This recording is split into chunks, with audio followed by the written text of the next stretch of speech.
Hello friends, आपका स्वागत है मेरे YouTube channel physics with Ramesh Sant Kumar. आज हमने यहाँ तक पढ़ा था कि प्रकाश का परावर्तन पढ़ लिया था किरण प्रकाशिकी में। आज हम परावर्तन से थोड़ा आगे बढ़ रहे हैं। दर्पण के बारे में हमने पढ़ा था कि दर्पण दो प्रकार के होते हैं, पहला समतल दर्पण, दूसरा गोलीय दर्पण। गोलीय दर्पण भी दो प्रकार के थे, एक तो उत्तल दर्पण और एक अवतल दर्पण।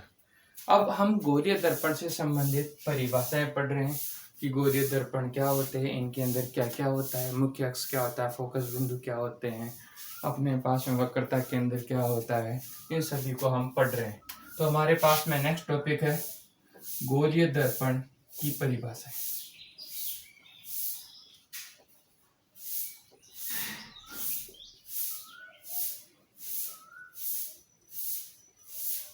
और ये पढ़ रहे हैं हम किरण प्रकाश की पार्ट 2।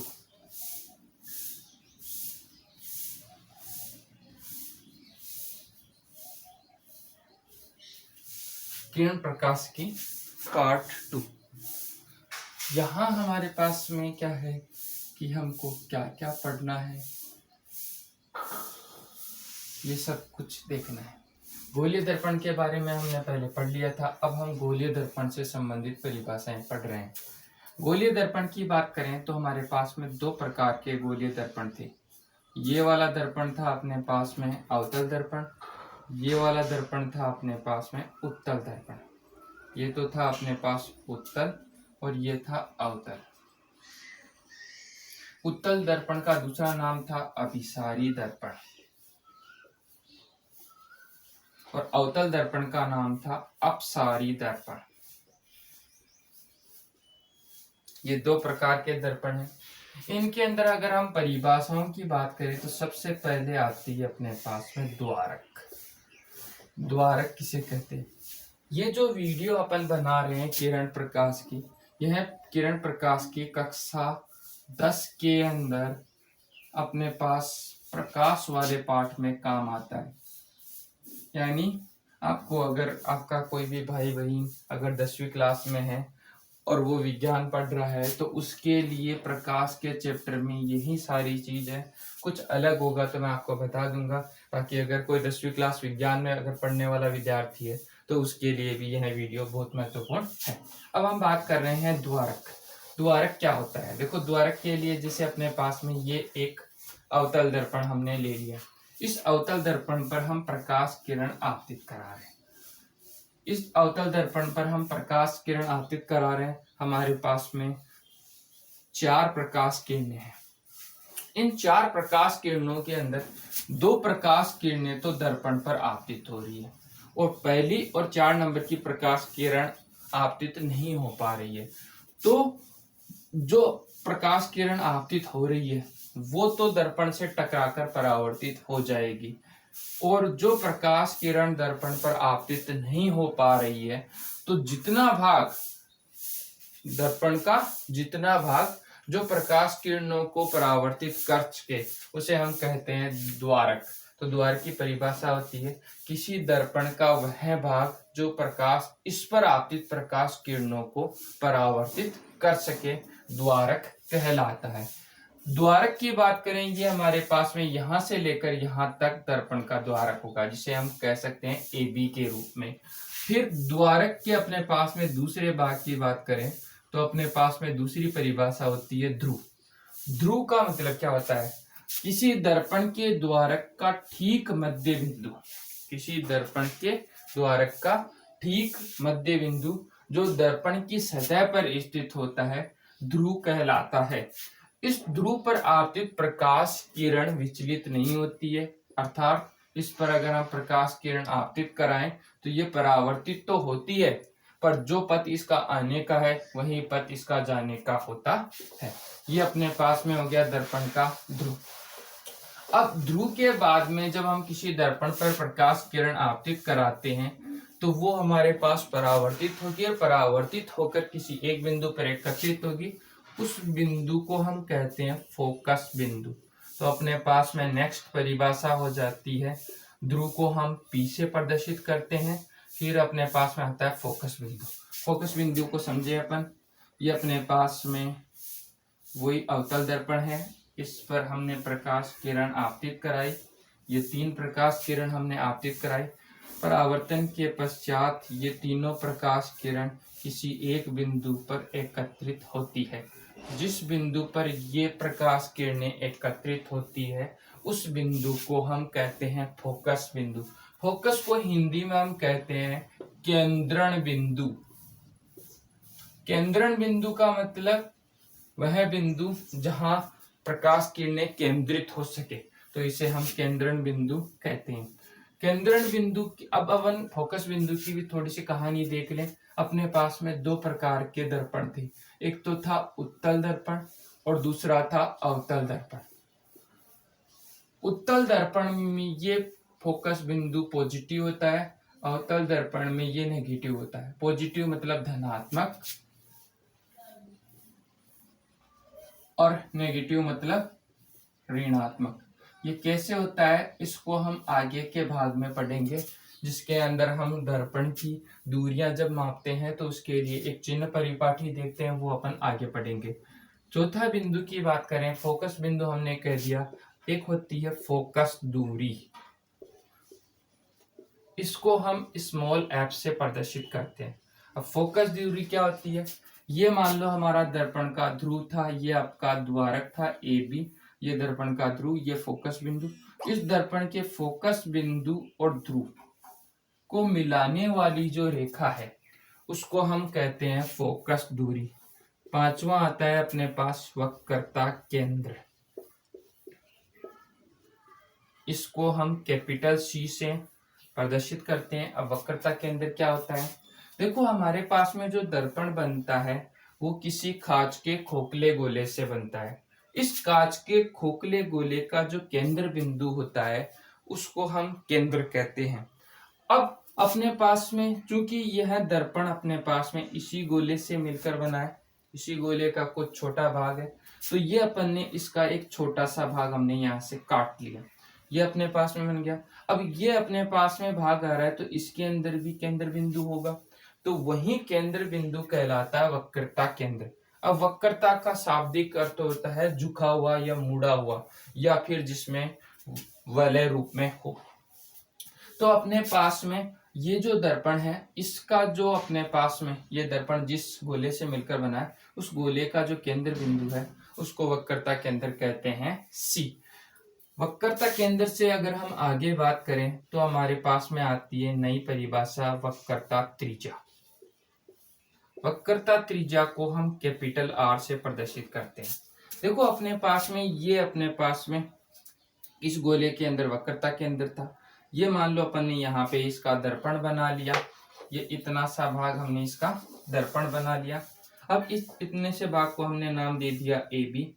इसमें ये अपने पास में हो गया ध्रुव। ध्रुव और वक्रता केंद्र के बीच की दूरी त्रिज्या होती है, सीधी सी बात है। ये अपने पास में गोले का केंद्र बिंदु, ये इसकी परिधि है।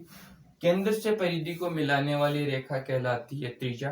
तो उसी प्रकार ये अपने पास में वक्रता केंद्र और ध्रुव, यहां से यहां तक वक्रता केंद्र और ध्रुव के बीच की जो दूरी होती है उसे कहते हैं वक्रता त्रिज्या। आगे हम बढ़े वक्रता त्रिज्या के बाद में नंबर 7 यह आता है अपने पास में फोकस तल। अब फोकस तल क्या होता है इसके बारे में हम समझे। हमारे पास में मान लो एक अवतल दर्पण है, यही अवतल दर्पण मान लो। इस अवतल दर्पण में आपतित प्रकाश किरणें एक दूसरे के समांतर है। अगर मान लो यह प्रकाश किरण तिरछी आपतित हो, जैसे ये हमारे पास ध्रुव है, ये आपका फोकस बिंदु है, ये आपका वक्रता केंद्र है, इस पर प्रकाश किरणें मान लो ऐसे तिरछी आपतित हो रही है, ये अपने पास में तिरछी इस पर आपतित हो रही है। तो ये तिरछी आपतित होने के बाद में किसी एक तल पर एक दूसरे को प्रतिच्छेद करेगी, यानी जो फोकस बिंदु है हमारा उसके ऊर्ध्वाधर एक तल होगा, उस तल को कहते हैं हम फोकस तल। ये हमारे पास फोकस बिंदु है। इस फोकस बिंदु का मतलब क्या होता है, जहां प्रकाश किरणें एक दूसरे को काटेगी, यहाँ काट रही यहाँ काट रही, इन दोनों को मिलाने वाली सीधी सरल रेखा जो ऊर्ध्वाधर हो, खड़ी हो, उसको अपन कहते हैं फोकस तल। फिर अपने पास में आठवीं परिभाषा होती है मुख्य अक्ष। अब मुख्य अक्ष क्या होती है, इसको भी हम समझ लें। देखो मुख्य अक्ष की बात करें तो यहाँ अपने पास में वही दर्पण है, ये अपने पास में अवतल दर्पण है। ये जो परिभाषाएं मैं बता रहा हूँ ये उत्तल दर्पण और अवतल दर्पण दोनों में काम आती है, या दोनों में एक ही होती है, कोई खास अंतर नहीं होता है। तभी तो मैंने आपको लिखवाया है यहाँ पे गोलीय दर्पण की परिभाषाएं, ना कि उत्तल दर्पण या अवतल दर्पण की परिभाषाएं। तो दोनों में एक ही होती है। ये हमारे पास दर्पण का ध्रुव है, ये हमारे पास फोकस बिंदु है, ये वक्रता केंद्र है। तो मुख्य अक्ष क्या परिभाषा होगी, मुख्य अक्ष होता क्या है, किसी गोलीय दर्पण में वक्रता केंद्र, फोकस बिंदु और ध्रुव को मिलाने वाली अनंत लंबाई की रेखा, अनंत लंबाई की जो रेखा होगी उसे हम मुख्य अक्ष कहेंगे। इस ध्रुव से इधर की ओर और इससे इधर की ओर अनंत लंबाई की जो रेखा होगी उसे हम मुख्य अक्ष कहेंगे। ये अपने पास में इसकी महत्वपूर्ण परिभाषाएं हैं जो आसान थी, हमने पढ़ ली। इन परिभाषाओं में कक्षा 10 अपन बात करें, कक्षा 10 विज्ञान के अंदर 1 नंबर की 1 अंक की परिभाषा पूछी जाती है जो कि महत्वपूर्ण है कक्षा 10 के लिए, और हो सकता है कक्षा 12 के लिए भी अपने पास में कक्षा 12 भौतिक विज्ञान में भी इनमें से एक परिभाषा आ सकती है, और वो भी आपकी 1 अंक की हो सकती है। तो आसान सी परिभाषाएं हैं, याद करने में ज्यादा जोर नहीं आएगा, बस थोड़ा सा समझ लें। जिसको सही समझ में आ गया वो भूलेगा नहीं, और जब भूलेगा ही नहीं तो फिर लिखने में कोई ज्यादा दिक्कत नहीं आएगी। अब हमने देखो दर्पण के बारे में पढ़ लिया, उसकी परिभाषाएं पढ़ ली। अब दर्पण पे हमारे पास में काम किस लिए आता है, दर्पण काम आता है हमें किसी वस्तु के बिंब और प्रतिबिंब बनने के निर्माण में। और बिंब और प्रतिबिंब के निर्माण में जब ये काम आता है तो अपने पास में कब दूरी पॉजिटिव माननी है, कब नेगेटिव माननी है, उसके लिए अपने पास में एक नया टॉपिक है और दर्पण के लिए ही काम आने वाला चिन्ह है, तो इसको हम कहते हैं चिन्ह परिपाटी। चिन्ह परिपाटी क्या होती है, कोई दर्पण दे रखा है उसमें काम आने वाली दूरियों का मापन ही क्या कहलाता है, दूरियों का मापन ही क्या कहलाता है, चिन्ह परिपाटी कहलाता है। अब कैसे दूरियों का मापन करते हैं इसके बारे में थोड़ा सा विचार विमर्श कर लें। मान लो ये अपने पास में अवतल दर्पण है, सबसे ज्यादातर जो काम आने वाला दर्पण है वो अवतल दर्पण है, इसलिए हम ज्यादातर उपयोग में अवतल दर्पण को ही बनाएंगे। ये अपने पास में अवतल दर्पण है, इस अवतल दर्पण में ये हमारा पास ध्रुव है, इधर अपने पास में फोकस बिंदु है। क्यों, क्योंकि इस पर आपतित प्रकाश किरणें दर्पण के इधर की ओर केंद्रित होती है, इसलिए इसको फोकस बिंदु कह रहे हैं। ये हमारे पास में वक्रता केंद्र सी है, ये अपने पास में इसके बिंदु हो गए। अब दर्पण के सामने का भाग, ये तो हमारे पास में दर्पण का सामने का भाग है, और ये होता है दर्पण के पीछे का भाग, पीछे का भाग। जो सामने का भाग है उसमें अगर हम दूरियां मापें, इसमें हम क्या मापें, दूरियां, चाहे हम इधर से इधर जाएं या इधर से इधर जाएं, दर्पण की ओर या दर्पण से पीछे की, ये सारी ही दूरियां अपने पास में नेगेटिव होगी। नेगेटिव का मतलब ऋणात्मक। दर्पण के पीछे की ओर दूरियां जो भी होगी वो सारी दूरियां अपने पास में पॉजिटिव होगी, चाहे अपन इधर से इधर जाएं चाहे इधर से इधर आए, दोनों ही दूरियां अपने पास पॉजिटिव होगी। ये हमारा मुख्य अक्ष है। इस मुख्य अक्ष से ऊपर की ओर अब हम बात कर रहे हैं ऊंचाइयों की, किसकी बात कर रहे हैं हम, ऊंचाइयों की। तो ऊंचाइयां जब मुख्य अक्ष से ऊपर की ओर होती है तो वो होती है पॉजिटिव। जैसे अपन सीधी सी बात करें, हम धरती पे खड़े हैं, अगर हम सीधे खड़े हैं तो वो भी पॉजिटिव, और अगर कोई आदमी उल्टा लटक जाए, बाई चांस उल्टा लटक जाए, यानी अगर नीचे की ओर हम ऊंचाइयों की बात करें, वही ऊंचाइयां, तो ऊंचाई अपने पास में यहाँ हो जाएगी नेगेटिव, क्यों? क्योंकि नीचे की ओर झुक रहा है। जैसे अपने पास में एक्स एक्स वाई एक्स देखते हैं, उसी प्रकार यहाँ अपने पास में है, अपने पास में ये मूल बिंदु, ये x ये y, यहाँ हो जाता है x डेस x, यहाँ आ जाता है y डेस x। तो आप देख लो सीधा सा है कि ये अपने पास में यहाँ मान लो मूल बिंदु है, ये मूल बिंदु है। इसके इधर की ओर जो भी दूरियां होती है वो सारी ऋणात्मक होती है, इसके इधर की ओर अपने पास दूरियां धनात्मक होती है। इसमें अपने पास मूल बिंदु से अपन ऊपर की ओर देखें, ऊंचाइयां जो होती है सारी धनात्मक होती है, मूल बिंदु से नीचे की ओर ऊंचाइयां ऋणात्मक होती है। तो इसमें जो अपने पास में काम आने वाली चीज है वो सारी अपने पास में एक्स वाई निर्देश तंत्र के हिसाब से ही काम आती है। कोई ज्यादा अपने को याद करने की जरूरत नहीं पड़ती है, या हमको ज्यादा परेशान होने की जरूरत नहीं पड़ती। अगर हम इसके अंदर देखें अपन यही मुख्य अक्ष से ऊपर की ओर, तो जैसे यहाँ दे रखा है ये अपने पास मुख्य अक्ष मान लो, इससे ऊपर की ओर अपने पास में चाहे आप इधर आ जाओ चाहे इधर आ जाओ, दोनों में ही क्या होगी? पॉजिटिव होगी। यहाँ ऊंचाई पॉजिटिव हो जाएगी। इसी प्रकार यहाँ अपन देखें मुख्य अक्ष से नीचे की ओर का भाग, यहाँ चाहे आप इधर ले लो चाहे इधर ले लो, दोनों में ही क्या हो जाएगा? नेगेटिव हो जाएगा। क्यों? क्योंकि यहाँ हम बात कर रहे हैं केवल वाई एक्स की, एक्स एक्स से हमको कोई लेना देना नहीं, तो वाई एक्स में तो सारी दूरियां क्या होगी? नेगेटिव। इसी प्रकार वाई एक्स में मुख्य अक्ष से ऊपर की ओर सारी दूरियां हो जाएगी पॉजिटिव। तो आपको आसानी से चिन्ह परिपाटी समझ में आ गई होगी। और अगर आपको चिन्ह परिपाटी समझ में आ गई तो आपको मैंने बताया था अभी थोड़ी देर पहले, कहा था कि उत्तल दर्पण में फोकस, दूरी, वक्रता, त्रिज्या वगैरह सब अवतल दर्पण में तो होती है नेगेटिव, उत्तल दर्पण में होती है पॉजिटिव। अब देखो थोड़े से इनके बारे में वापस विचार विमर्श कर ले। उत्तल दर्पण और ये अपने पास में है अवतल दर्पण, दोनों के बारे में हम विचार विमर्श कर लें। देखो उत्तल दर्पण, यहाँ मैं उत्तल दर्पण का चित्र और बना देता हूँ।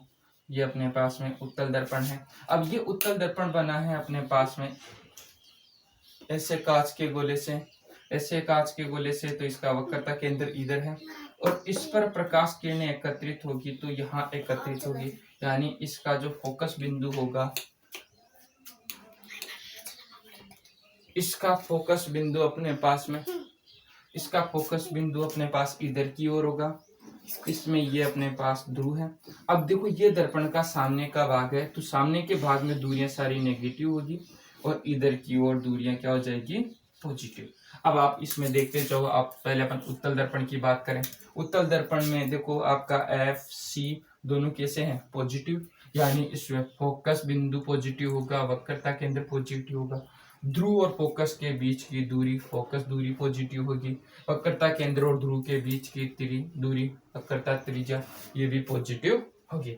अब बात करें इस अवतल दर्पण की, यह अवतल दर्पण ही है। इसमें ये आपका ध्रुव है, इसके इधर की ओर वक्रता केंद्र और फोकस बिंदु दोनों रखे हुए हैं, तो ये दोनों ही क्या हो जाएंगे अपने पास में? नेगेटिव। क्यों? क्योंकि दर्पण के सामने का भाग, अगर यहाँ जो भी दूरियां माप रहे हैं वो सारी नेगेटिव होगी। तो यहाँ एफ सी, स्मॉल एफ और कैपिटल आर, ये सारे हो जाएंगे नेगेटिव और यहाँ ये सारे हो जाएंगे पॉजिटिव। तो आपको समझ में आ गया होगा कि कब हमको दूरियां नेगेटिव लेनी है, कब हमको दूरियां पॉजिटिव लेनी है। ये दूरियों का उपयोग इससे संबंधित जब हम दर्पण के न्यूमेरिकल हल करेंगे, आंकिक प्रश्न हल करेंगे, तो उसमें काम आएगी। कभी कभार एक अंक का ऐसे प्रश्न पूछ लिया जाता है, एक अंक का प्रश्न पूछ लिया जाता है और वो पूछता है कि किसी अवतल दर्पण में फोकस दूरी ऋणात्मक होती है या धनात्मक होती है, तो उसका अपन आसानी से उत्तर दे सकते हैं। बस समझने की देर है, बाकी का सबसे आसान है। और ऐसे रटोगे तो भूल जाओगे, क्योंकि फिजिक्स और विज्ञान एक ऐसा सब्जेक्ट है, समझ में आ गया तो आप कभी नहीं भूलोगे, मैं नहीं भूलता हूँ, और अगर आप रटोगे तो भूल जाओगे। ठीक है, अपन आगे बढ़े। अब देखो अपन ने चिन्ह परिपाटी पढ़ ली। चिन्ह परिपाटी पढ़ने के बाद में हम थोड़ा आगे बढ़ते हैं कि इस चिन्ह परिपाटी का उपयोग क्या होता है, कैसे हम इसको काम में लेते हैं और क्या क्या इसके अंदर काम होता है। अब हम पढ़ रहे हैं कि ये जो अपने पास में देखो दर्पण के हमने परावर्तन के नियम पढ़ लिए थे, दर्पण के परावर्तन के नियम पढ़ लिए थे, पर वो दर्पण के परावर्तन के नियम हमने जो पढ़े थे वो समतल दर्पण के पढ़े थे। अब हम बात कर रहे हैं गोलीय दर्पण कि गोलीय दर्पण में क्या होता है, इसमें भी कोई परावर्तन के नियम बदलते हैं या वही रहते हैं। तो गोलीय दर्पण के परावर्तन के नियम,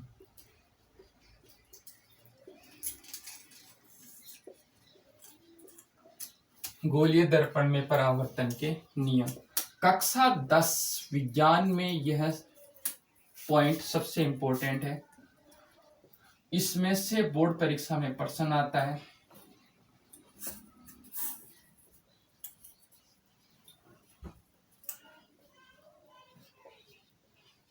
सबसे इंपॉर्टेंट टॉपिक है कक्षा 10 के लिए, और कक्षा 12 के लिए अपने पास खास इंपॉर्टेंट नहीं है, पर इसका उपयोग बहुत आता है। यानी दर्पण का जब आप पाठ पढ़ोगे तो सारा ही इन नियमों का उपयोग होता है, इसलिए मेरे हिसाब से सबसे इंपॉर्टेंट टॉपिक यही है।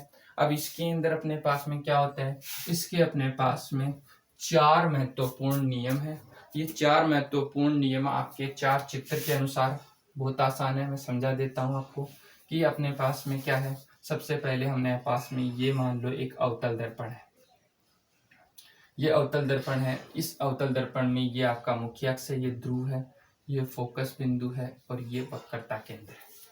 हम इनके बारे में बात कर चुके हैं। अब पहला नियम ये कहता है कि यदि कोई प्रकाश किरण, ये रेखा हमारे पास में क्या है, मुख्य अक्ष। यदि कोई प्रकाश किरण मुख्य अक्ष के समांतर फोकस बिंदु से होकर गुजरती है, यदि कोई प्रकाश किरण मुख्य अक्ष के समांतर दर्पण पर आपतित होती है तो परावर्तन के पश्चात यह फोकस बिंदु से होकर गुजरती है। बहुत आसान नियम है, आप सुन लीजिए। जब कोई प्रकाश किरण मुख्य अक्ष के समांतर दर्पण पर आपतित होती है तो परावर्तन के पश्चात फोकस बिंदु से होकर गुजरती है। यह हमारे पास अवतल दर्पण के लिए था। उत्तल दर्पण के लिए देखेंगे तो अपने पास में ऐसा हो जाएगा, ये आपका ध्रुव, ये फोकस बिंदु और ये यहाँ पे वक्रता केंद्र। मान लो प्रकाश किरण मुख्य अक्ष के समांतर आपतित हुई, क्योंकि इसमें तो क्या होता है कि प्रकाश किरण को एकत्रित करेगा यानी फोकस बिंदु के लिए गुजारेगा। यहाँ पे भी मुख्य अक्ष के समांतर आपतित हो रही है, कहाँ एकत्रित होगी, फोकस बिंदु पर। तो दर्पण के पीछे प्रकाश किरण नहीं जाती है तो इसको हम काल्पनिक मिलाते हैं, और जैसे यह प्रकाश किरण काल्पनिक मिल रही है तो उसी प्रकार ये क्या हो जाएगी, परावर्तित हो जाएगी।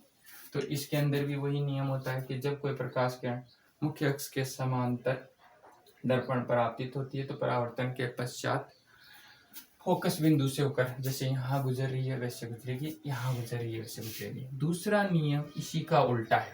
दूसरा नियम क्या है, इसी का उल्टा है। उल्टा क्या है कि अपन ये कहते हैं कि यदि कोई प्रकाश किरण फोकस बिंदु से होती हुई दर्पण पर आपतित होती है, यदि कोई प्रकाश किरण फोकस बिंदु से होते हुई दर्पण पर आपतित होती है तो परावर्तन के पश्चात मुख्य अक्ष के समांतर हो जाती है। देखो ये एरो का चिन्ह या तीर का निशान हमको प्रकाश किरण की दिशा दर्शाता है कि प्रकाश किरण किधर से आ रही है, किधर जा रही है। तो यहाँ अगर प्रकाश किरण फोकस बिंदु से दर्पण पर आपतित होती है तो परावर्तन के पश्चात मुख्य अक्ष के समांतर हो जाती है। इसी प्रकार इसके अंदर होता है कि जब कोई प्रकाश किरण मुख्य अक्ष के फोकस बिंदु से होती हुई दर्पण पर आपतित होती है तो परावर्तन के पश्चात मुख्य अक्ष के समांतर हो जाती है। अगर आप इसको और बनाना चाहे तो ऐसे बना सकते हैं कि ये अपने पास में दर्पण ले लिया, इसका ये ध्रुव, ये फोकस बिंदु, ये वक्रता केंद्र। अब की बार हम कह दें कि ये प्रकाश किरण यहाँ पे फोकस बिंदु से होती हुई दर्पण पर आपतित होती है तो परावर्तन के पश्चात मुख्य अक्ष के समांतर हो जाती है। ये अपने पास में इसका दूसरा नियम था। अब हम बात करें तीसरे नियम की। 2 नियम हो गए अपने पास में, बहुत आसान थे। जैसे मैंने बोला है उसी प्रकार आपको लिखना है, अलग से कुछ नहीं लिखना है। इतने में बहुत अच्छे नंबर मिलेंगे। 10वीं क्लास के लिए कम से कम ये 2 अंक का प्रश्न है और 2 अंक आपके आसानी से आ जाएंगे। याद करने में भी ज्यादा मेहनत नहीं करनी पड़ेगी। एक नियम है, उसका दूसरा उल्टा नियम है। तीसरा नियम हमारे पास में बहुत आसान है। देखो फिजिक्स का पार्ट हम कह दें कि बहुत आसान है जब तक समझ में आता है। मैं कह रहा हूँ कि आप बहुत सारे सब्जेक्ट पढ़ोगे, सबसे आसान विषय है भौतिक विज्ञान। कब? जब हमको समझ में आ जाए। समझ में आ गया तो इससे आसान विषय कोई नहीं है, और अगर समझ में नहीं आता है तो जो लोग कहते हैं वही बात सही है, फिजिक्स सबसे टफ सब्जेक्ट है। और मैं कहता हूँ सबसे आसान है। क्यों? क्योंकि मैंने इसको समझा है और आपको समझाने की कोशिश मैं कर रहा हूँ।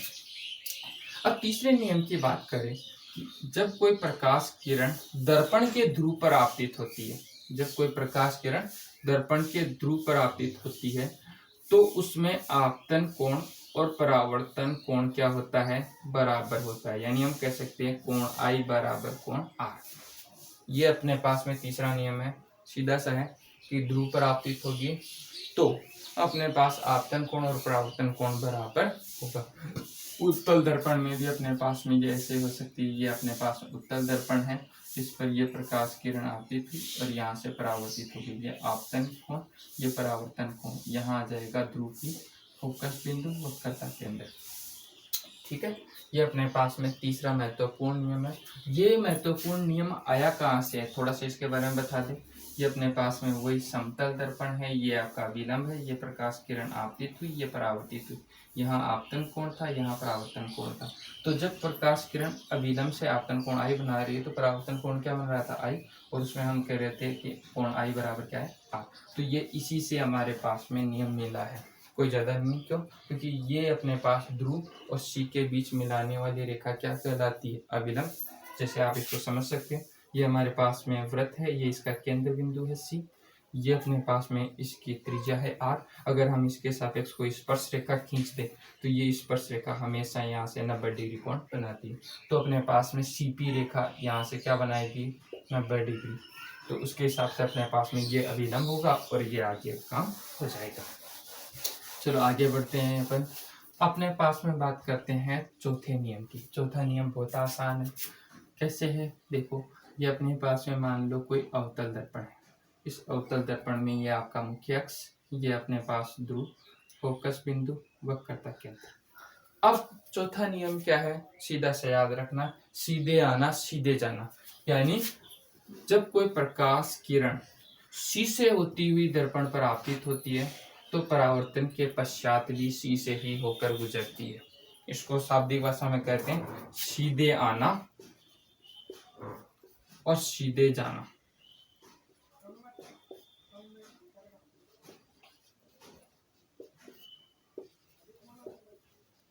सी का मतलब हो गया, यहाँ सीधे का मतलब हो गया सी से आना, सी से जाना।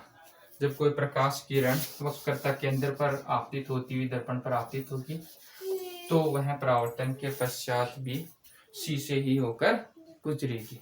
ये अपने पास में गोलीय दर्पण के परावर्तन के 4 महत्वपूर्ण नियम थे, जो कि बहुत आसान थे। जहाँ तक होगा आपने अच्छे से समझा होगा, आसानी से याद भी हो जाएंगे। और अगर मान लो आपको इन नियमों से संबंधित नोट्स चाहिए, अगर आपको जो मैं पढ़ा रहा हूँ उससे संबंधित आपको नोट्स की आवश्यकता है तो कमेंट्स बॉक्स में बताएं मेरे को। कमेंट्स बॉक्स में बताओगे तो मैं आपको नोट्स उपलब्ध करवा दूंगा। जिन जिन को नोट्स की आवश्यकता है वो मेरे को कमेंट सेक्शन में बता देना, मैं आपको नोट्स उपलब्ध करवा दूंगा। फिर आपको पढ़ने में कोई ज़्यादा दिक्कत नहीं आएगी। नोट्स के अंदर जैसे मैंने यहाँ आपको पढ़ा है ठीक उसी प्रकार समझाया हुआ है, ताकि आपको अच्छे से समझ में आ जाए, और समझ में आ जाएगा तो आप भूलोगे नहीं। अब अपन थोड़ा सा आगे पढ़ेंगे इसके बारे में।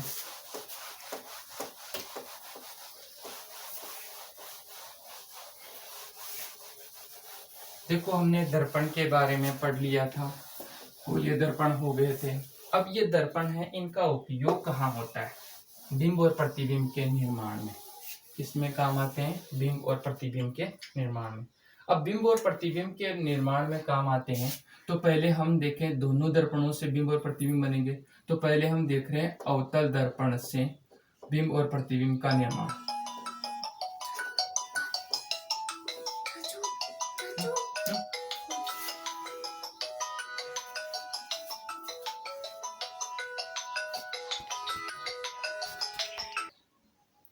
चलोगे? तो ये अपने पास में है अवतल दर्पण से बिंब व प्रतिबिंब।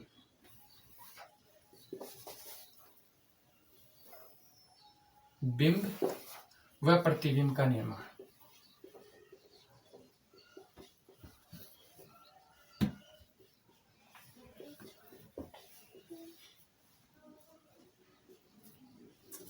बहुत आसान है। देखो अपन कैसे अवतल दर्पण से बिंब और प्रतिबिंब बना सकते हैं, कौन कौन सी स्थितियों के लिए होगा। और ये कक्षा 10 के लिए सबसे इम्पोर्टेंट टॉपिक है।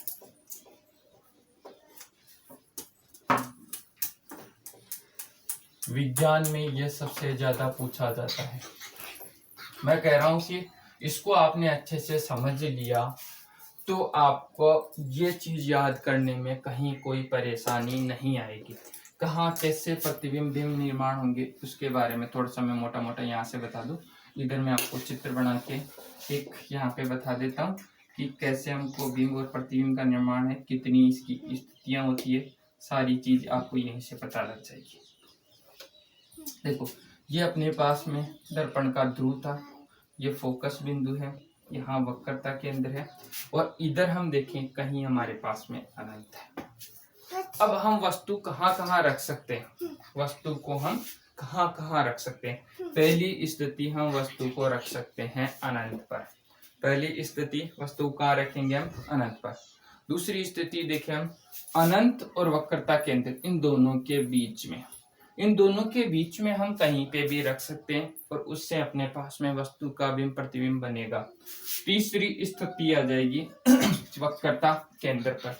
वक्रता केंद्र पर कहाँ रख सकते हैं, वक्रता केंद्र और फोकस बिंदु के बीच में कहीं पे भी रख सकते हैं। पांचवी आ जाएगी आपकी फोकस बिंदु पर। छठी आ जाएगी फोकस बिंदु और ध्रुव के बीच में कहीं पे भी। तो अपने पास में टोटल स्थितियां हो रही है 6।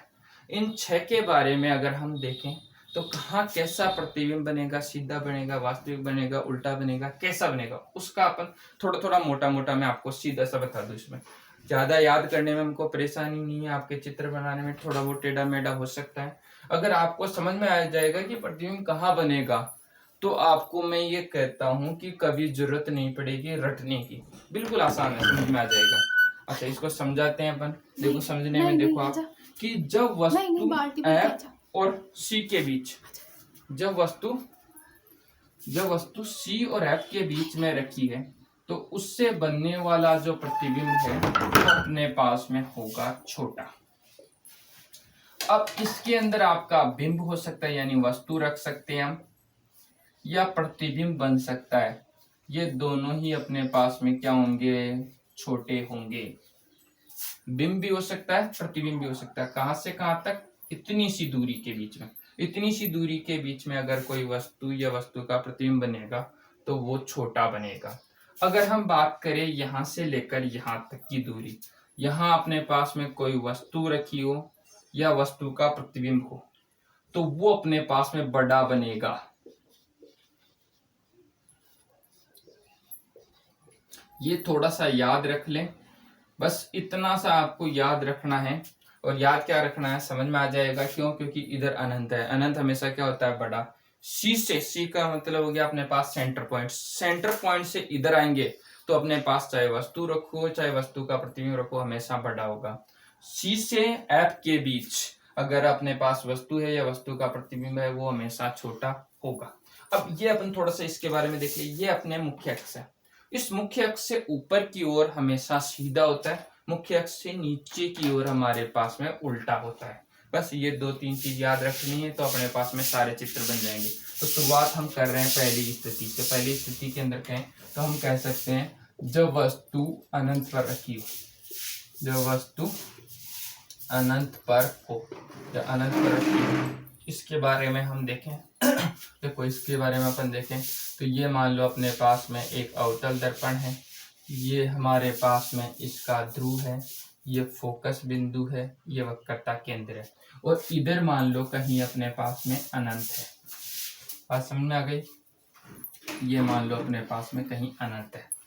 अब अपन अनंत की थोड़ी सी कहानी देखें। अनंत होता क्या है, कैसे अपन पता लगा सकते हैं। देखो आप कभी ट्रेन की पटरियों, दोनों पटरियों के बीच में खड़े हो और पटरियां बिल्कुल सीधी है तो आप देखते हो कि आपके पास तो पटरियां दोनों समान दूरी पर है, पर जब आप बहुत अधिक दूरी से देखते हो तो आपको ये लगता है कि दोनों पटरियां आपस में जाकर कहीं मिल रही है। यानी ये जो दो पटरियां थी ये अपने पास में ऐसी थी। यहाँ हम खड़े हैं तो यहाँ हम नजदीक का देखें तो दोनों पटरियां अलग अलग लगती है, पर अगर हम इनको बहुत अधिक दूरी पर देखें तो हमको ये लगता है कि दोनों पटरियां आपस में जाकर कहीं मिल रही है। तो इसका अगर हम उल्टा देखें, ये कहाँ स्थित है अपने पास, अनंत। तो अनंत से अपने पास में दूसरी कहानी देखेंगे। अनंत से आने वाली प्रकाश किरणें हमेशा एक दूसरे के क्या होगी, समांतर होगी। और समांतर होगी तो यहाँ हमने वस्तु रख दी। चूंकि हमको वस्तु दिखती नहीं है अनंत पर तो उसको हम काल्पनिक मान रहे हैं, ए बी। काल्पनिक का मतलब जिसको हम डॉटेड रेखा से प्रदर्शित करें वो हो जाएगी अपने पास में काल्पनिक रेखा। तो यहाँ अपने पास में एक वस्तु है जिसको हमने काल्पनिक मान लिया। इस वस्तु से आने वाली प्रकाश किरणें हमारे पास में ऐसे होगी। ये दोनों ही प्रकाश किरणें मुख्य अक्ष के समांतर होगी। क्यों? क्योंकि मैंने आपको बता दिया कि अनंत से आने वाली प्रकाश किरणें कैसी होती है, एक दूसरे के समांतर।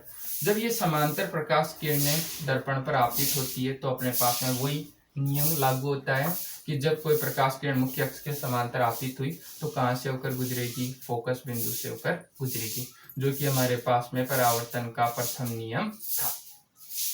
इससे अपन ये तीर का निशान दे दें कि ये यहाँ से यहाँ आ रही है, यहाँ अपने पास वस्तु का प्रतिबिंब बन रहा है। अब प्रतिबिंब का मतलब क्या है कि जहाँ प्रकाश किरणें दोनों एक दूसरे को प्रतिच्छेद करती, काटती है या मिलती है, उसको हम कहते हैं प्रतिबिंब। तो दोनों प्रकाश किरणें कहाँ काट रही है, यहाँ पे काट रही है। ये भी मान लो यहाँ से प्रकाश किरण आ रही थी, अब ये इधर से परावर्तित होकर इधर आ गई। तो तीन प्रकाश किरणें कहाँ एकत्रित हो रही है, ऐप पर, और यहाँ ऐप पर अपने पास में किसका निर्माण हो रहा है, एक बिंदु का। तो प्रतिबिंब के बारे में हम इसके बारे में लिख सकते हैं। प्रतिबिंब के बारे में देखो अपने पास में क्या क्या विशेषता है कि प्रतिबिंब अपने पास में क्या होगा, बिंदु मात्र। बिंदु मात्र, बिंदु मात्र हो गया। कहाँ बन रहा है, ऐप पर, ऐप पर ही बन रहा है। अब यहाँ क्या प्रकाश किरणें परावर्तन होकर एकत्रित हो रही है, बिल्कुल परावर्तित होकर हो रही है। तो ये परावर्तित होकर कौन सी किरणें, वास्तविक है, इसलिए प्रतिबिंब अपने पास में क्या होगा, वास्तविक। कैसा प्रतिबिंब हो जाएगा, वास्तविक। अब वास्तविक प्रतिबिंब हमेशा क्या होते हैं, उल्टे होते हैं। तो आपको आसानी से याद रह जाएगा कि जब वस्तु अनंत पर रखी हो तो उससे बनने वाला प्रतिबिंब बिंदु मात्र ऐप पर वास्तविक उल्टा होता है या उल्टे होते हैं, उल्टा होता है। ठीक है, बहुत आसान हो जाएगा। इसको मैं इधर लिख रहा हूं ताकि आपको बाद में याद करने में दिक्कत नहीं है कि अपने पास में जब वस्तु अनंत पर रहती है तो उसका प्रतिबिंब बिंदु मात्र उल्टा वास्तविक और ऐप पर बनता है। ठीक है, इसको अपन थोड़ा आगे जब पढ़ेंगे तब काम आ जाएगा, तो आपको आसानी से समझ में आ जाएगा। बस इसमें ये किरण चित्र बनाना है, ये इसके बारे में लिखना, प्रतिबिंब के बारे में, जिसको कहते हैं प्रतिबिंब की प्रकृति, कि प्रतिबिंब छोटा होगा, बड़ा होगा, उल्टा होगा, वास्तविक होगा, ये सारी चीजें। ठीक है, अब अपन देखो पहली स्थिति को हमने पढ़ लिया। अब हम बात कर रहे हैं दूसरी स्थिति की। पहली स्थिति अपने अनंत वाली कंप्लीट हो गई, दूसरी अनंत और सी के बीच में। तो अपन कह सकते हैं दूसरी स्थिति के लिए, दूसरी स्थिति में हम कह रहे हैं जब वस्तु अनंत व सी के मध्य हो। बहुत आसान है, अच्छे से समझ लें अपन। ये अपने पास में एक गोलीय दर्पण है, ये आपका फोकस बिंदु, सॉरी ध्रुव, ये फोकस बिंदु, ये वक्रता केंद्र इधर कहीं अपने पास में हो सकता है अनंत। अब की बार वस्तु हमने यहाँ रख दी, वस्तु का नाम दे दिया हमने ए बी। ठीक है, इस ए बी में जो तीर का निशान जिधर की ओर है वो मान लो वस्तु का शीर्ष भाग है, जिधर अपने पास में ये अक्ष पर रखा हुआ है वो हो जाएंगे इसके पैर। तो अपने पास में ए बी एक वस्तु है। अब इस पर हम क्या करते हैं, वही परावर्तन के नियम लगाते हैं जो गोलीय दर्पण के परावर्तन के नियम हमने पढ़े थे। पहला नियम हो जाएगा कि जब प्रकाश किरण मुख्य अक्ष के समांतर दर्पण पर आपतित होती है, दर्पण पर आपतित होती है तो कहाँ से होकर गुजरेगी, फोकस बिंदु से होकर गुजर जाएगी। पहला नियम कंप्लीट। दूसरा नियम अपन यहाँ पे काम में ले कि जब वस्तु प्रकाश किरण फोकस बिंदु से होती हुई दर्पण पर आपतित होती है, फोकस बिंदु से होती हुई दर्पण पर आपतित होती है तो यह परावर्तन के पश्चात मुख्य अक्ष के समांतर हो जाती है। अब यहाँ दोनों प्रकाश किरणें एक दूसरे को प्रतिच्छेद कर रही है तो ये अपने पास मुख्य अक्ष से नीचे की ओर है, नीचे की ओर है तो अपने पास में ऐसा आ जाएगा तीर का निशान। कैसे आ जाएगा, ये वाला। इसमें तीर का निशान आपको ऐसे नहीं लेना है कि आप ऐसे ले लो। ऐसे का मतलब क्या है कि मुख्य अक्ष पर अपने पास में हमेशा क्या होते हैं, पैर होते हैं। चाहे आप ऊपर की ओर देखो चाहे नीचे की ओर देखो तो अपने पास में ये तीर का निशान हो जाएगा। ये इस वस्तु का प्रतिबिंब है तो इसलिए इसको अपन कह सकते हैं, सॉरी, यहाँ आ जाएगा ए डैश और यहाँ आ जाएगा बी डैश। यहाँ वस्तु का प्रतिबिंब हमारे पास बन गया है। बहुत आसान है। अब इसके बारे में देखो, आपको मैंने कहा था कि जब वस्तु सी और अनंत के बीच में रखी है, सॉरी सी और एफ के बीच में रखी है तो प्रतिबिंब या बिंब दोनों में से कोई भी, दोनों क्या होंगे छोटे। तो प्रतिबिंब इससे देखो आप, इससे ये छोटा लग रहा है नहीं लग रहा है, तो ये हो गया अपने पास छोटा। और इसके इधर की भी देख लो आप कहानी कि सी और अनंत के बीच में अगर कोई वस्तु रखी है तो वो अपने पास में होती है बड़ी। देखो सी और अनंत, इसके बीच में बिंब रखा हुआ है तो वो हो जाएगा बड़ा। अब प्रतिबिंब के बारे में हम इसको लिख लें। प्रतिबिंब के बारे में लिखेंगे तो प्रतिबिंब के बारे में बहुत आसान चीज है, लिखते चले अपन कि अपने पास में क्या होगा, प्रतिबिंब उल्टा होगा। पहला हमको दिख रहा है उल्टा है, फिर अपने पास में कैसा है, वास्तविक है। अब इनको आप चाहे आगे पीछे लिख दो, वास्तविक पहले लिख दो, उल्टा बाद में लिख दो, कोई अंतर नहीं आएगा। बस आपकी शाब्दिक अर्थ जो 4 महत्वपूर्ण बिंदु है वो 4 महत्वपूर्ण बिंदु आने चाहिए। उल्टा हो गया, वास्तविक हो गया, फिर छोटा हो गया। प्रतिबिंब कैसा है, अपने पास छोटा है और कहाँ है, सी व एफ के मध्य। ये अपने पास में इसकी कहानी है। ये प्रश्न अपने पास में क्या है, कैसे आता है, परीक्षा में क्वेश्चन आता है कि जब वस्तु अनंत और सी के मध्य रखी हो तो उसका किरण चित्र बनाइए और प्रतिबिंब की प्रकृति लिखिए। तो आपको ये किरण चित्र बनाना है और इसकी प्रकृति लिखनी है।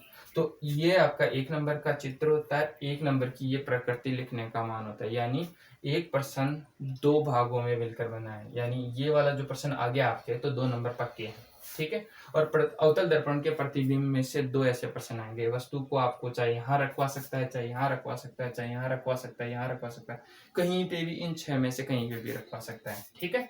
आगे बढ़े अपन, तो इसके बारे में अपन थोड़ा सा लिख लें कि जब वस्तु अपने पास में अनंत व सी के मध्य हो तो प्रतिबिंब कैसा होगा, छोटा होगा, उल्टा होगा, वास्तविक होगा और सी व एफ के मध्य,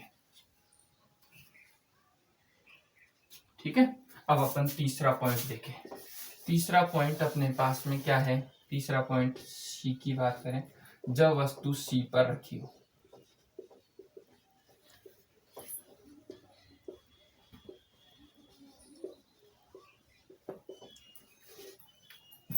क्या होगा इसके अंदर, अपन इसको समझे। सी अपने पास, देखो तीसरा पॉइंट यहां से आ रहा है, वस्तु कहाँ रखी हुई है, अपने पास में सी पर। ये अपने पास में वही अवतल दर्पण है, ये आपका ध्रुव है, ये फोकस बिंदु है, ये वक्रता केंद्र है। इधर अपने पास में अनंत हो जाएगा आपका। अब की बार वस्तु कहाँ रखी हुई है, सी पर, ए और बी। थोड़ा सा मैं एक चीज बताना भूल गया आपको, हमेशा याद रखना, बिंब और प्रतिबिंब के बीच की दूरी, बिंब व प्रतिबिंब के बीच की दूरी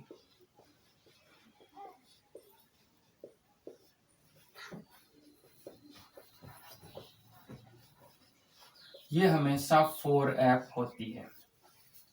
बिंब और प्रतिबिंब के बीच की दूरी क्या होती है, 4f। अब 4f, f दूरी की बात करें, f दूरी क्या है अपने पास, फोकस बिंदु से ध्रुव के बीच की दूरी हमेशा होती है f।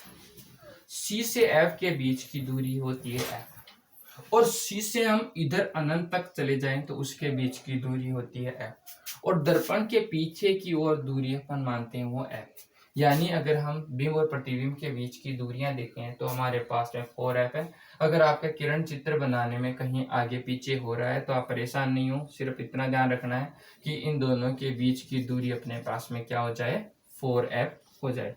तो ये 4f के हिसाब से अपन इसको हल करते हैं। चलो अब अपन इसको हल करते हैं, बहुत आसान है, कर लें कि यहाँ अपने पास में प्रकाश किरण मुख्य अक्ष के समांतर आपतित हुई, कहाँ से होकर गुजरेगी, लाइट चालू कर दे। अपने पास में वस्तु कहाँ रखी हुई है, अपने पास में फोकस बिंदु पर, सॉरी वक्रता केंद्र पर। पहली प्रकाश किरण मुख्य अक्ष से समांतर आपतित हुई, कहाँ से होकर गुजरेगी, फोकस बिंदु से। दूसरी प्रकाश किरण की बात करें तो फोकस बिंदु से दर्पण पर आपतित हो रही है, कहाँ से होकर गुजरेगी, ये अपने पास में, ये अपने पास में गुजरेगी आपके मुख्य अक्ष के समांतर। और मुख्य अक्ष के समांतर गुजर रही है तो देखो चित्र बनाने में आपको दिक्कत आ सकती है। आपको क्या करना है, सिर्फ इतना ध्यान रखना है कि प्रतिबिंब हमारे पास में सी पर बनेगा। थोड़ा सा ये चित्र सही नहीं बन रहा है दोस्तों, मैं वापस बना रहा हूँ इसको। ये अपने पास में ऐसे बनेगा, मान लो ये प्रतिबिंब का चित्र अपने पास में सी पर ही बनता है। यहाँ अपने पास में आ जाएगा ए डैश बी डैश, ठीक है। इसके बारे में थोड़ा सा मैं आपको बता दूं प्रतिबिंब के बारे में। प्रतिबिंब। और आपको मैं 4f की दूरी भी गिनवा दूं, कैसे होगी 4f। देखो 4f दूरी गिन ले अपन, यहाँ c है, c और f के बीच की दूरी क्या होगी f, f से p के बीच की दूरी f, प्रकाश किरण यहाँ दर्पण से टकराई फिर वापस आई तो कितनी दूरी हो गई 2f, फिर f से वापस c पर आई कितनी हो गई 2f, दोनों को जोड़ लो 4f दूरी हो गई। 4f दूरी होने से प्रतिबिंब अपने पास में कहाँ बनेगा, c पर ही बनेगा, इसमें कोई रोक टोक नहीं है। आपको चित्र बनाने में आगे पीछे हो सकता है तो आप अपने स्केल से अगर आप बनाओगे तो कहीं दिक्कत नहीं आएगी। मेरे पास स्केल नहीं है तो मैं ऐसे ही बना रहा हूँ। अब इसके बारे में हम देखें प्रतिबिंब। देखो सी पर रखा था, सी पर ही बन रहा है तो कैसा है बराबर, सी और सी बराबर कर दिया हमने तो इसे हो गया बराबर। प्रतिबिंब अपने पास में है उल्टा, उल्टा ही बन रहा है नीचे की ओर, वास्तविक है और अपने पास में क्या है सी पर बन रहा है, सी का सी पर बन रहा है। तो अपने पास में देख लो जब वस्तु सी पर रखी हो तो प्रतिबिंब बनेगा बराबर, अपने पास में उल्टा, वास्तविक और सी पर बनेगा। ये अपने पास में इसकी कहानी होगी।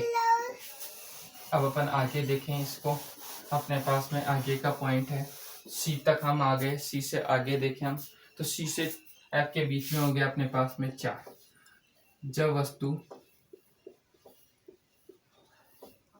सी व एफ के मध्य हो, इसके बारे में देखें अपन क्या होगा इसका मान, कैसे होगा इसको देखें अपन। ये अपने पास में अवतल दर्पण है, ये आपका ध्रुव है, ये फोकस बिंदु है, ये वक्रता केंद्र। अब अपन देखें कि वस्तु हमने रख दी यहाँ पे ए बी, ठीक है। अब इससे अपन नियम लगाएं, पहला नियम, ये प्रकाश किरण मुख्य अक्ष के समांतर आपतित होगी, कहाँ से होकर गुजरेगी फोकस बिंदु से, पहला नियम कंप्लीट। दूसरे नियम की बात करें तो प्रकाश किरण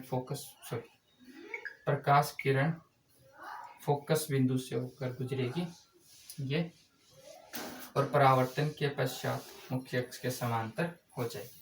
ये प्रकाश किरण वस्तु का प्रतिबिंब यहाँ बनाएगी, ये हो जाएगा ए डैश बी डैश, ठीक है। इसको आप तीर का निशान जरूर दें, क्योंकि तीर का निशान आप नहीं दोगे तो आपका जो 1 नंबर का प्रश्न है उसमें से आधा नंबर वो परीक्षा एग्जामिनर काट लेगा, क्योंकि दिशा अपने पास में बहुत जरूरी है।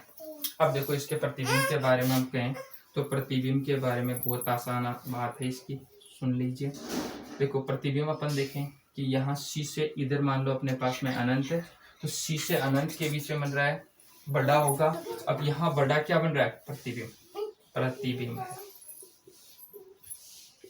प्रतिबिंब क्या है सॉरी प्रतिबिंब तो अपने पहले लिख दिया, प्रतिबिंब हो जाएगा अपने पास में बड़ा, उल्टा क्योंकि मुख्य अक्ष से नीचे की ओर है, वास्तविक और सी व अनंत के मध्य। देख लो आप, ये अपने पास में जो हमने पहले पढ़ा था अनंत और सी उसके जस्ट अपोजिट है। वहां देखो अपने पास में, यहाँ अपने पास में बिंब बड़ा था प्रतिबिंब छोटा है, यहाँ क्या है बिंब छोटा है प्रतिबिंब बड़ा है, ठीक है। उल्टा वास्तविक दोनों में है, जब वस्तु अनंत और सी के मध्य रखी हो तो प्रतिबिंब सी और एफ के बीच में बन रहा है। अब की बात क्या है कि वस्तु हमने रख दी सी और एफ के बीच में, प्रतिबिंब बन रहा है अनंत और सी के बीच में, यानी इसका जस्ट उल्टा है। तो अपने पास में यहाँ अपन कह सकते हैं इसके लिए अपने पास में क्या होगा, इसके लिए अपने पास में आ जाएगा प्रतिबिंब बड़ा, उल्टा, वास्तविक और सी व अनंत के मध्य, ठीक है। ये पहली स्थिति, ये दूसरी स्थिति, ये तीसरी स्थिति, ये चौथी स्थिति है। अब हम आगे की स्थिति देखें, स्थिति नंबर 5। देखो स्थिति नंबर 5 देखें, और इसमें स्थिति नंबर 5 हम देखें तो देखो क्या होगी अपने पास में। 5वीं स्थिति की बात करें, कहाँ रखी हुई है 5वीं स्थिति, यानी वस्तु कहाँ रखी हो एफ पर, जब वस्तु एफ पर रखी हो।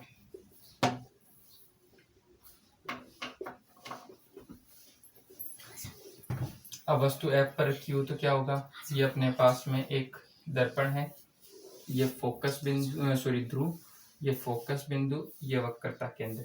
अब की बार वस्तु हमने रख दी यहाँ पे, नाम दे दिया वस्तु का ए बी। इस पर प्रकाश किरण मुख्य अक्ष के समांतर आपतित हुई। कहाँ से होकर गुजरेगी? फोकस बिंदु से होकर गुजरेगी। पहला नियम कंप्लीट।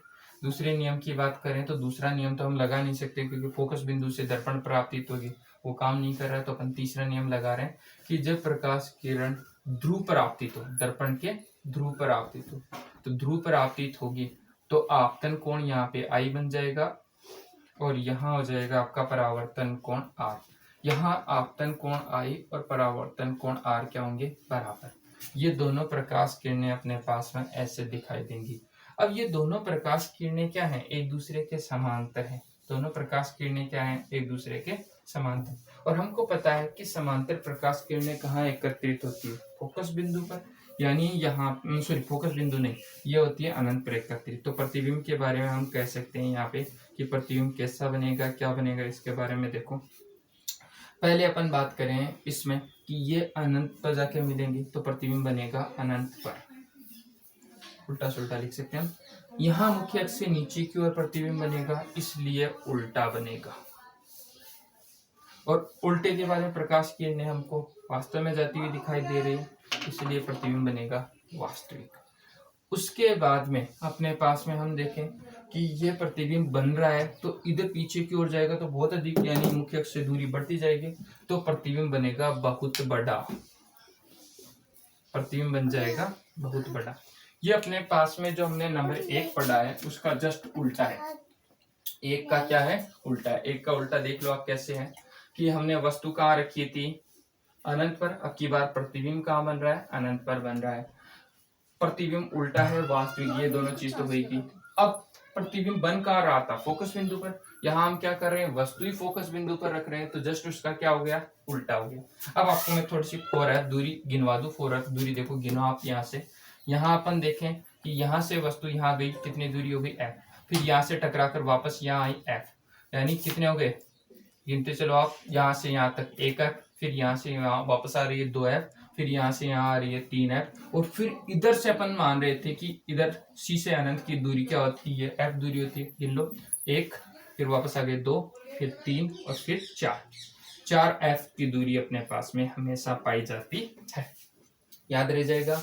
ये अपने पास 5वां पॉइंट है। 5वें पॉइंट के बारे में हम लिख लें कि अपने पास में जब वस्तु कहाँ रखी हो? सी व सॉरी यहाँ रखी हुई है वस्तु ऐप पर। ऐप पर अगर वस्तु रखी है तो प्रतिबिंब बनेगा अपने पास बहुत बड़ा,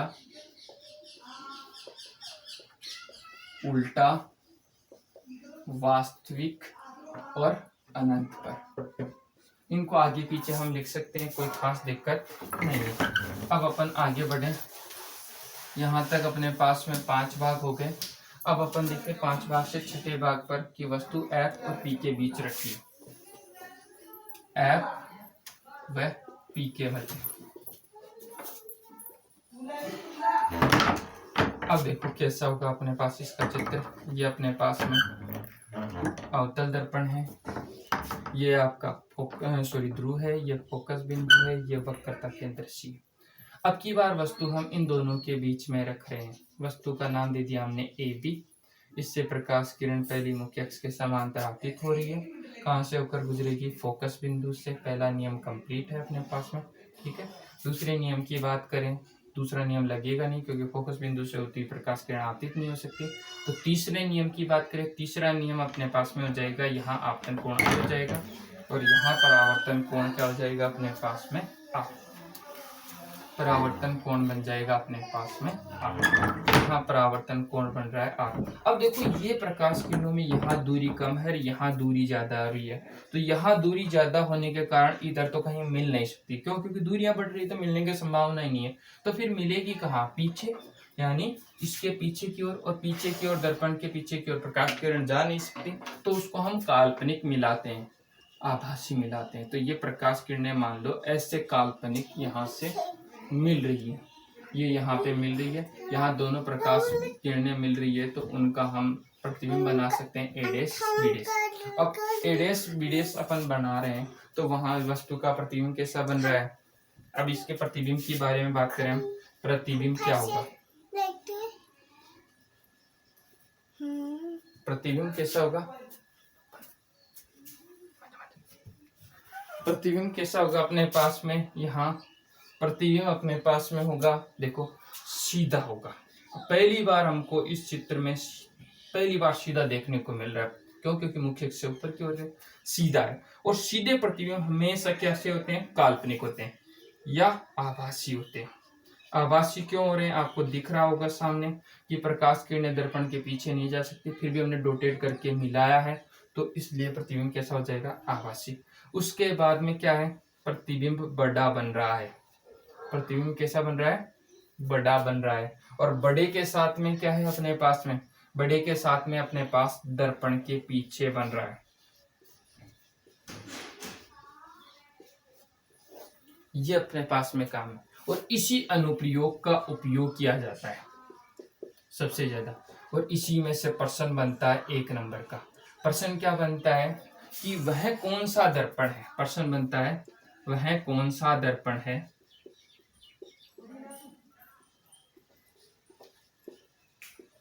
जिसमें प्रतिबिंब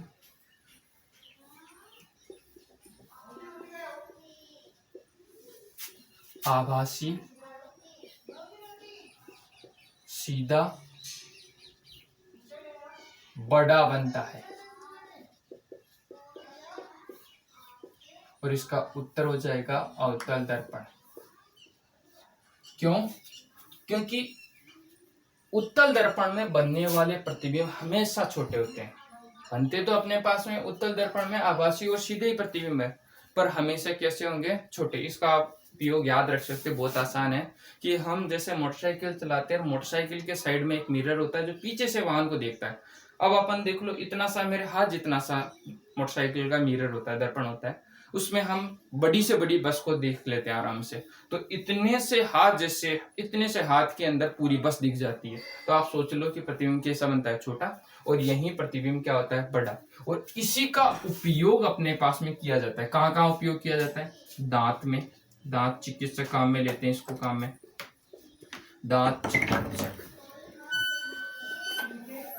चिकित्सक काम में लेते हैं। उसके अलावा नाई काम में लेते हैं, कटिंग वगैरह बनाने में इसमें उपयोग किया जाता है। उसके अलावा अपने पास में दूरदर्शी में इसका उपयोग किया जाता है।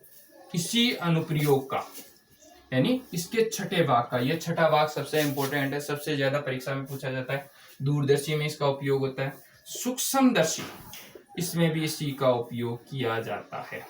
ये सारी चीजें अपने पास में, यानी छठा जो भाग है वो अपने पास में सबसे वेरी इंपॉर्टेंट भाग है। ये आपके 10वीं के लिए भी इंपॉर्टेंट है, कक्षा 12 के लिए भी इंपॉर्टेंट है। मैं तो कह रहा हूँ कि कक्षा 12 और 10वीं वाले दोनों अच्छे से याद कर लें। इसमें कोई समझने में दिक्कत है तो मेरे को पूछ लें, ठीक है? तो आपको यहाँ तक समझ में आ गया। आगे का भाग अपन दोस्तों उत्तल दर्पण वाले जो चित्र हैं वो भी बना ही लेते हैं साथ के साथ, फिर ये फ्री हो जाएगा दर्पण का चित्र, प्रतिबिंब प्रतिबिंब वाला भाग। फिर अपन थोड़ा सा आगे बढ़ेंगे, तो आगे का भाग अपन आगे के वीडियो में बताएंगे। अब देखो अपने पास में आगे का भाग है अवतल दर्पण के। हमने चित्र पूरे बना लिए, उत्तल दर्पण के देख लें। उत्तल दर्पण के बिंब और प्रतिबिंब,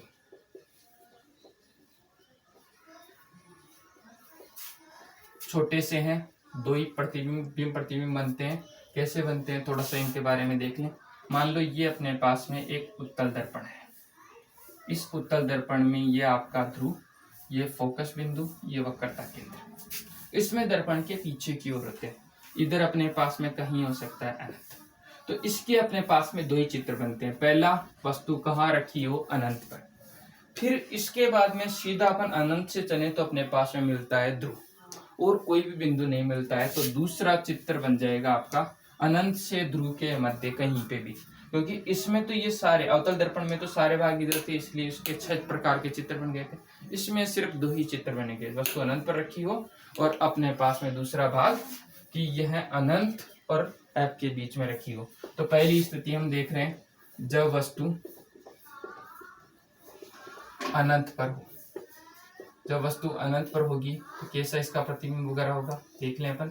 ये अपने पास में अवतल दर्पण है, ये अपने पास में इसका उत्तल दर्पण है, ये इसका ध्रुव है, ये फोकस बिंदु, ये वक्रता केंद्र। यहाँ हमारे पास में कहीं अनंत है, यहाँ अनंत पर अपन मान लें कि कोई वस्तु है, वस्तु कैसी है अपने पास में दिखाई नहीं देती है, अनंत पर वस्तु थोड़ी दिखाई देती है हमको, तो इसको हम काल्पनिक मान रहे हैं ए और बी। अब अनंत से आने वाली प्रकाश किरणें हमेशा मुख्य अक्ष के समांतर आपतित होती है, तो ये ऐसे प्रकाश किरणें मुख्य अक्ष के समांतर आपतित होगी।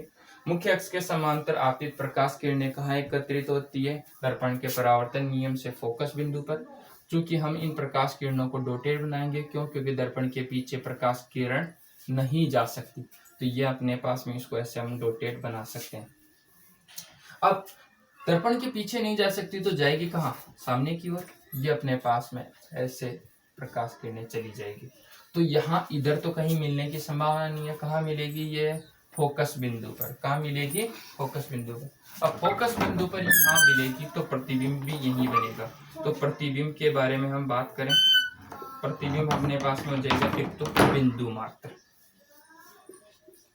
ये अवतल दर्पण जैसा ही होगा। अवतल दर्पण में हमने कहा था कि जो वस्तु अनंत पर रखी है तो प्रतिबिंब कैसा बनता था? बिंदु मात्र। यहाँ प्रतिबिंब दर्पण के पीछे है, पीछे जो भी बनते हैं प्रतिबिंब वो हमेशा होते हैं सीधा। सीधा के साथ में क्या है? आभासी। आभासी क्यों? क्योंकि क्या दर्पण के पीछे प्रकाश किरण आ रही है? नहीं आ रही है, उसको हमने जबरदस्ती पहुंचाया है, तो कैसा हो जाएगा? आभासी। आभासी के बाद में कहाँ प्रतिबिंब बन रहा है? दर्पण के पीछे। ठीक है, ये अपने पास में इसकी महत्वपूर्ण घटनाएं हैं। इसमें भी आप 4f की दूरी मापना चाहो तो माप सकते हो। देखो इधर अनंत से अपन इधर की दूरी देखें तो ये होगी अपने पास में f। यहाँ से यहाँ तक की दूरी देखेंगे f, यहाँ से टकरा कर वापस यहाँ आ रही है और फिर इधर जा रही है वापस f, तो अपने पास टोटल 4f की दूरी हो जाती है। ठीक है दोस्तों, आगे का भाग देखें अपन इसका। आगे का भाग अपने पास में इसका सेकेंड पार्ट, जब वस्तु अनंत व पी के मध्य, ध्रुव के मध्य। ठीक है, इसके बारे में अपन देख लें। ये अपने पास में वही अवतल दर्पण है, ये आपका ध्रुव है, ये आपका इधर कहीं अनंत हो सकता है, यहाँ आपका फोकस बिंदु, यहाँ वक्रता केंद्र। अब वस्तु अपन ने रख दी यहाँ पे ए बी नाम दे दिया। इससे प्रकाश किरण हमने मुख्य अक्ष के समांतर आपतित की। पहली प्रकाश किरण फोकस बिंदु से होकर गुजरेगी। फोकस बिंदु से क्योंकि दर्पण के पीछे की ओर है तो काल्पनिक जाएगी और ये अपने पास में ऐसे गुजर जाएगी। ठीक है, यानी यहाँ से टकराई और ऐसे निकल गई। दूसरी प्रकाश किरण ध्रुव पर आपतित होगी, उसका अपने पास में कोई उपयोग नहीं है। तीसरी फोकस बिंदु वाली, इसका भी उपयोग नहीं है। चौथा दर्पण का परावर्तन का नियम है, वो काम में लेंगे कि प्रकाश किरण ऐसे दर्पण पर आपतित हुई और यह मान लो सी पर आपतित हो रही है, तो सी पर आने वाली प्रकाश किरण और परावर्तित किरण एक ही रास्ते का अनुसरण करती है, यानी सी से आएगी और सी से जाएगी। यहाँ दोनों प्रकाश किरणें एक दूसरे को प्रतिच्छेद करेगी, प्रतिच्छेद करेगी तो वस्तु का प्रतिबिंब बन जाएगा अपने पास में यहाँ पे ए डैश बी डैश। अब आप देख लो, बिल्कुल वही चीज है। प्रतिबिंब क्या है अपने पास? अब की बार बिंदु मात्र नहीं है, क्या है अपने पास में? छोटा है। अब छोटे की कहानी सुनो। जब वस्तु इधर से इधर जा रही है, वस्तु इधर से इधर जा रही है तो मान अपने पास में छोटा हो रहा है। देखो यहाँ देखा था हमने, सॉरी बड़ा हो रहा है इसमें, यहाँ क्या हो रहा है? बड़ा। देखो अपन देखें, यहाँ से इधर जा रही है तो वस्तु धीरे धीरे क्या हो रही है? बड़ी। पहले अपन ने देखा जब वस्तु अनंत पर रखी थी तो फोकस बिंदु पर बन रहा था, बिंदु मात्र बन रहा था। अब हमने इसको दर्पण के पास लेके आए तो प्रतिबिंब थोड़ा बड़ा बन जाता है। इसका आप उदाहरण आप अपने मोटरसाइकिल या फिर बस वगैरह चलाते हैं तो उसमें ड्राइवर मिरर जो देखता है, पीछे वाहन बहुत दूर होता है तो छोटा दिखता है। जैसे जैसे वाहन उसके पास आता जाता है वैसे वैसे उसका प्रतिबिंब भी बढ़ने लगता है, तो वही चीज है। अब इसको अगर हम इसके पास में ज्यादा से ज्यादा नजदीक लिया है यहाँ पे, तो वो प्रतिबिंब इससे थोड़ा सा छोटा तो बनेगा, यानी प्रतिबिंब हमेशा छोटा बनेगा। तो प्रतिबिंब छोटा होगा, सीधा होगा, आभासी होगा, दर्पण के पीछे होगा। ये अपने पास में भाग है। अब इसका ज्यादातर जो क्वेश्चन बनता है वो क्वेश्चन ये बनता है कि वह कौन सा दर्पण है जिससे बनने वाला प्रतिबिंब सीधा, आभासी और छोटा होता है। और छोटे का नाम लेते ही अपने पास में उत्तल दर्पण आ जाता है, और अगर बड़े का नाम लेते हैं तो सीधा अवतल दर्पण आता है।